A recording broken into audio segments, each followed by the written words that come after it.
Hey everyone, need to chat with Facebook support but not sure how? Let me show you two easy ways to do it. All right, method one, open Facebook and tap your profile picture in the top right. You'll see all your pages listed. Tap on any page you manage, doesn't matter which. On the left side, scroll down until you see Meta Business Suite and tap on that. It'll open in a new window. Look for the Help button on the left side and tap on it. Then tap Help again from the menu. A little window opens on the right side. Scroll down in that window until you see Contact Support. Tap on that, and boom, you can start chatting with Facebook's support team directly.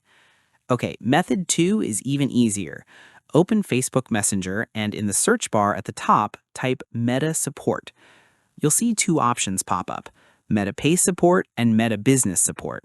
Tap on Meta Business Support. Now you're in a chat with them.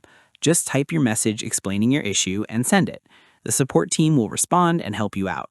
So yeah, those are two simple ways to get in touch with Facebook support whenever you need help. And that's it. Now you know how to chat with Facebook support whenever you need help.